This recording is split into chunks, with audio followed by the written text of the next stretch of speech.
በዛሬው ፕሮግራሜ ስለ ስራ ቅጥር ውል በዝርዝር የምነግራችሁ ሲሆን አንድ ሰራተኛ የስራ ቅጥር ውል የፈጸመ ማለት ምን ማለት ነው? የሚያስገኝለት መብትና ጥቅም ምንድነው? በአጠቃላይ ስለ ስራ ቅጥር ውል የምነግራችሁ ይሆናል ማለት ነው። ሰላም ክቡራትና ክቡራን ተከታታዮቼ እንደምን አላችሁ? እኔ በጣም ደህና ነኝ። ዛሬም እንደተለመደው በወሳኝ መሰረታዊ የህግ ፕሮግራም መጥቻለሁ። በዛሬው ፕሮግራሜ ስለ ስራ ቅጥር ውል የምነግራችሁ ይሆናል ማለት ነው። የስራ ቅጥር ውል ፈጸመ ማለት ምን ማለት ነው? የሚያስገኝልን መብትና ጥቅም ምንድነው? በአጠቃላይ ስለ ስራ ቅጥር ውል የምነግራችሁ ይሆናል ማለት ነው። ለዚህ ቻናል አዲስ የሆናችሁ ቻናሉ ላይክ፣ ሼር፣ ሰብስክራይብ በማድረግ አብራችሁኝ እንድትቆዩ በታላቅ አክብሮትና ትህትና ጠይቃለሁ። የደወል ምልክቷን በመጫን አብረውን ይቆዩ። ቀጥታ ወደ ዛሬው ፕሮግራሜ እገባለሁ።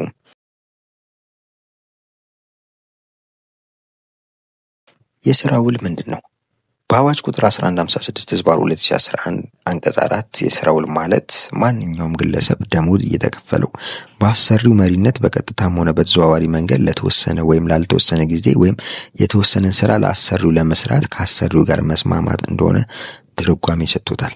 ይህ የስራ ውል ተዋዋይ ወገኖች በውሉ መሰረት የሚኖራቸውን መብትና ግዴታ፣ የስራውን አይነትና ቦታ፣ ለስራ የሚከፈለውን ደሞዝ መጠን፣ ስሌቱን ዘዴ፣ ያከፋፈሉን ሁኔታ እንዲሁም ውሉ ጸንቶ የሚቆይበትን ጊዜ ማካተት አለበት ማለት ነው። አንድ የስራ ውል በተጨማሪ ውሉ ሞራልን የሚቃረንና በህብረት ወይም ስምምነት ወይም በስራ ደንብ ለሰራተኛው ከተሰጡ ጥቅሞች ያነሰ ጥቅም የሚሰጥ መሆን የለበትም ማለት ነው።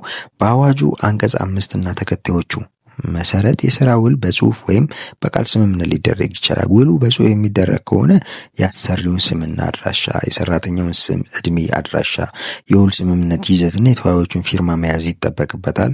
ውሉ በቃል ከተደረገ ደግሞ ውሉ ከተደረገበት በ15 ቀናት ጊዜ አሰሪው በጽሁፍ ውል ውስጥ እንዲካተቱ የተጠየቁትን ሁኔታዎች የሚያካትት እና አሰሪው የፈረመበትን የጽሁፍ መግለጫ ለሰራተኛው የሚሰጠው ሲሆን ሰራተኛው መግለጫው በደረሰው በ15 ቀናት ውስጥ ካልተቃወመ በሁለቱ መካከል የተደረገ ውል ሆኖ ይቆጠራል ማለት። ሆኖም እነዚህ ውል ወይም የጽሁፍ መግለጫ የተመለከቱት ሁኔታዎች አለማሟላት ሰራተኛውን በአዋጁ መሰረት ያሉትን መብቶች የሚያሳጣው አይሆንም ማለት ነው።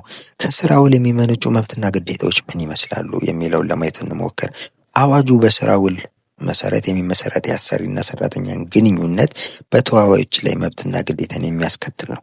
በአንቀጽ 12 መሰረት አሰሪ በውሉ መሰረት ለሰራተኛው ስራ የመስጠት በስራ ውሉ በሌላ ሁኔታ ካልተገለጸ በስተቀር ለስራው የሚያስፈልገው መሳሪያና ጥሬ ዕቃ የማቅረብ፣ ደሞዝና ሌሎች ክፍያዎችን የመክፈል፣ የሰራተኛውን ሰብአዊ ክብር የመጠበቅ፣ ከስራው ጋር በተያያዘ ሰራተኛውን ደህንነት፣ ጤንነት ለመጠበቅ ከአደጋ ለመከላከል የሚያስፈልጉ እርምጃዎችን በተመለከተ አግባብነት ባለው ባለስልጣን የሚሰጡት ደረጃዎችና መመሪያዎችን የመከተል፣ የሰራተኛውን ጤንነት እንዲመረመር በህግ ወይም አግባብ ባለው አካል ግዴታ በሚጣልበት ጊዜ ለምርመራ የሚያስፈልገውን ወጪ የመቻል፣ ውል ሲቋረጥ ወይም ሰራተኛው ሲጠይቅ ሰራተኛውን ሲሰራ የነበረውን የስራ አይነት፣ ደሞዝና የአገልግሎት ዘመን የሚያሳይ የምስክር ወረቀት ለሰራተኛው ያለ ክፍያ የመስጠት፣ የስራ ውል ደንቦችና በህግ የሚተላለፉ መመሪያዎችና ትዕዛዞችን የማክበር ግዴታ አለበት ማለት ነው። በሌላ በኩል ሰራተኛው በስራ ውሉ ላይ የተመለከተውን ስራ ራሱ የመስራት፣ በስራ ውሉና በስራ ደንብ መሰረት በአሰሪው የሚሰጠውን ትዕዛዝ መፈጸም፣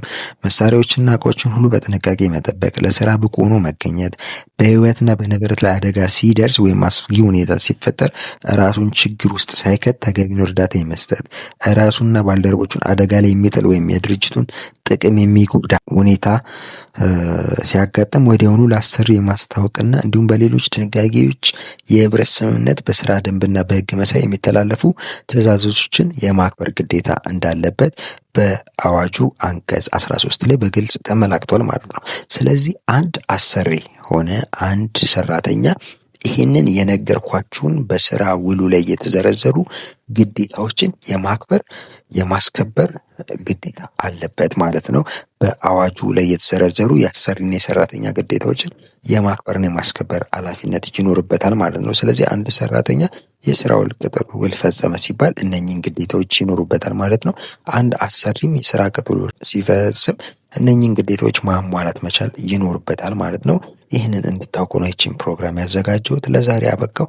በሌላ መሰረታዊ የህግ ቪዲዮ እስከምንገናኝ መልካም ጊዜ፣ ቸር ሰንብቱ።